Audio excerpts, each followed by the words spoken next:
He was in Yorkshire yesterday, he's crossed the Pennines, and today our old mucker Giles is in Cheshire. Beautiful county, and you know what they say, where there's muck, there's brass. The midst of an election campaign can be a cacophony of competing hot air and bum notes. This leaves the electorate brassed off, so candidates make a note. Every politician, if they're honest, likes to blow their own trumpet, be the big noise. But during an election campaign, there is a world of difference between turning up the volume, being full of sound and fury, and signifying nothing, and actually making a sound that is not only relevant, but attractive.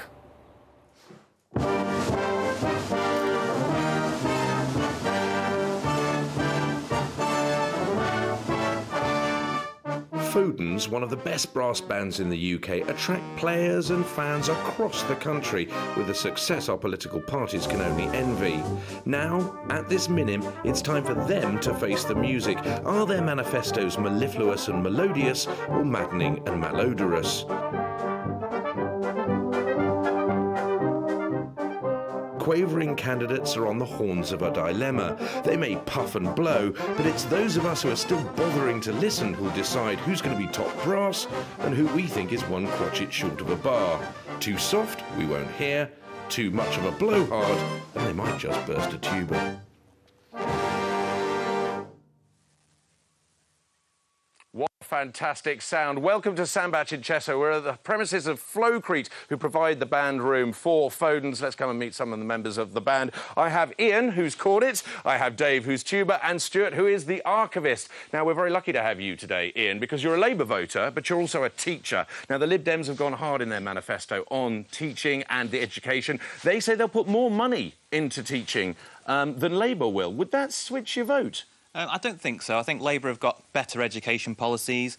I also think that it's difficult to understand where the Lib Dems are going to get their money from. They've promised to cut less, borrow less. I don't understand where the shortfall comes from.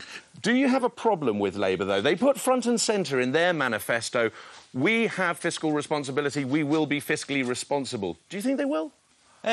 It's difficult. Obviously, being the opposition, they're going to go against whatever the current government are saying.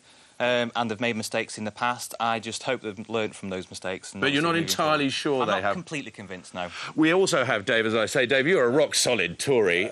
Now, the Tories have changed tack in this election campaign very recently. Less on austerity and cuts and more on the good life.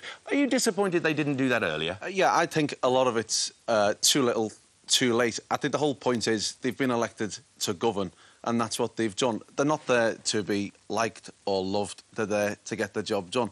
There's hard decisions to be made. I think the Conservatives are the best place to make them. You're quite a pragmatic person. This is a vote for you about who gets in number 10. It's not necessarily the local candidate or whatever. No, not at all. It's who's going to do the best job for everybody, for the country. Stuart, you can't vote for a coalition, but Nick Clegg said today that if he went through the door of number 10 again with the Tories, he would be the heart of that government. The Lib Dems would be the heart. An implied criticism there of the Tories, but you'd accept that?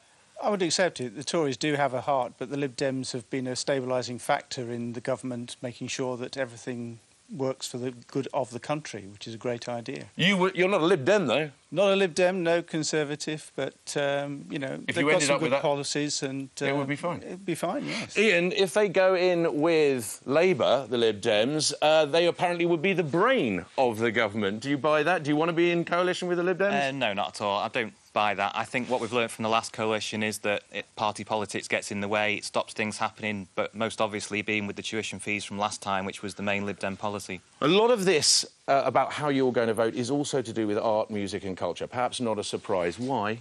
I think it's very important. At the moment in schools we have this EBAC system which kind of pushes the arts, culture, music downwards, less important. I think Labour is the most promising because they've said they want a broad and balanced curriculum to be outstanding Ofsted criteria. And so that would be an important factor for you also as, of course, a teacher. Dave, Nick Clegg was also talking about the idea, and he said it with horror. What about Nigel Farage walking through number 10? Could you be tempted with a Tory UKIP coalition? No, I don't think so. I think apart from Nigel Farage, there's nothing behind the rest of the UKIP party. A one-man band, if you'll forgive the pun. Yeah, I would say so, yeah. I think the thing that we need to do is make sure that we get a Conservative majority. That's what we need to do. Do you accept that's quite unlikely looking at the polls at the moment? At the moment, yeah, but I think when people really start to think about it in the next couple of weeks, they're going to realise there's only really one thing that they can do, and that's to vote Conservative. Thank you very much indeed to all of you. Wonderful music here from Fodens. What a segue, however. Tomorrow, join us. We're whitewater rafting in Wales. Health and safety.